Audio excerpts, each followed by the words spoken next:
Hi friends, welcome back to my channel. Friends అందరూ ఎలా ఉన్నారు? బాగున్నారా? నేనైతే చాలా బాగున్నానండి. సో ఇంకేంటి, వర్షాకాలం స్టార్ట్ అయిపోయింది. మాకైతే బెంగళూరులో ఈవినింగ్ అయితే సరిపోయిందండి. వర్షం అయితే చల్లగా పడిపోతుంది.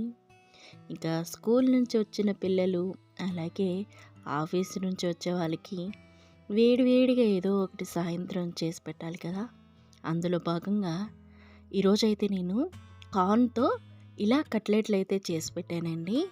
చాలా అంటే చాలా బాగున్నాయి. ఒకసారి మీరు కూడా ట్రై చేసి మీ ఫ్యామిలీకి పెట్టి హ్యాపీగా ఎంజాయ్ చేయండి.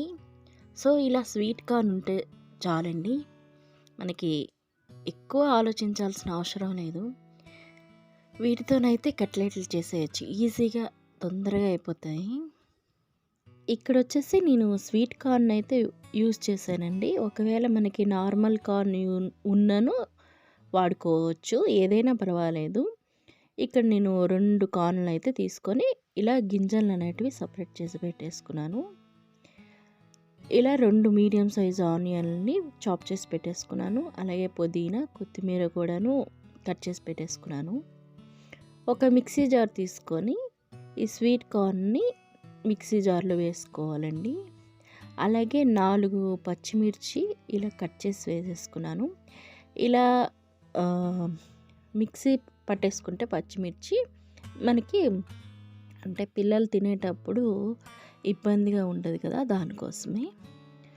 సో ఇలా బరకగా పట్టేసుకోవాలండి. మరీ ఫైన్ పేస్ట్ కాకుండా కొంచెం కచ్చాపచ్చాగా ఉండాలి. సో దీనిలోకే 1 కప్పు వరకు కార్న్ఫ్లోర్ తీసుకున్నాను. 1 కప్పు వరకు శనగపిండి కూడా తీసుకున్నాను. ఈ రెండింటిని వేసిన తర్వాత చక్కగా మిక్స్ చేయండి. ఎలా అంటే మనకి చేతికి అంటుకోకుండా ఉండాలి. సో అందుకని ఒకవేళ మనకి అవసరం పడితే శనగపిండి అయినా వాడుకోవచ్చు, ఎక్స్ట్రా కార్న్ఫ్లోర్ అయినా ఎక్స్ట్రా వేసి కలుపుకోండి. ఒకటి చేతికి అంటుకోకుండా ఉండాలన్నమాట. సో దానిలోకి చాప్ చేసుకున్న ఆనియన్ ముక్కల్ని, అలాగే పుదీనా, కొత్తిమీర కూడా వేసేసుకున్నాను.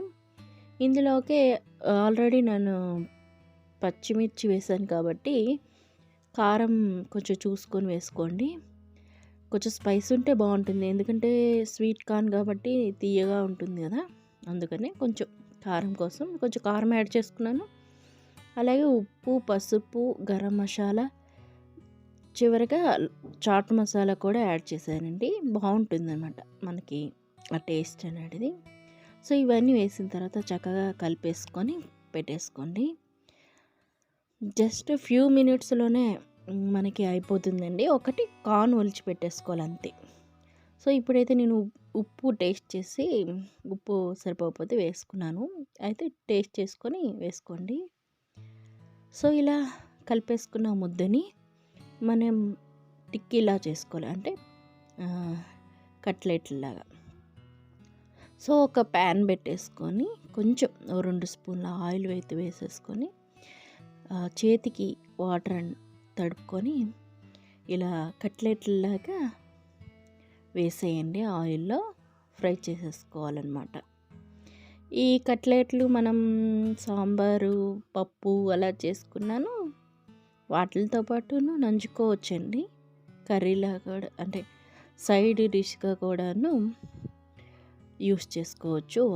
అంటే మనకి తినాలి అనిపిస్తే, లేదు ఈవినింగ్ స్నాక్స్ లాగా చేసుకోవాలన్నాను, హ్యాపీగా చేసుకొని తినేయచ్చు.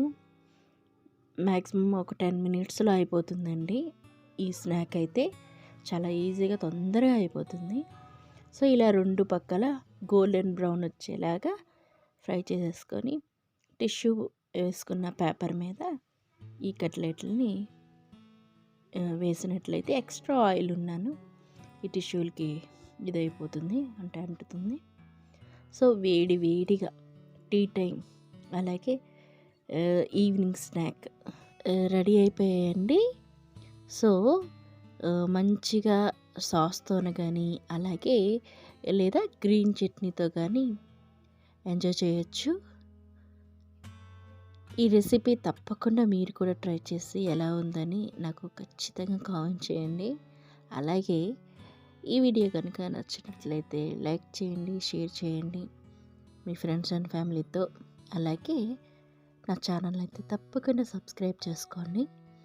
మళ్ళీ ఒక మంచి వీడియోతో మళ్ళీ కలుసుకుంటాను. Thanks for watching. Keep smiling. Bye.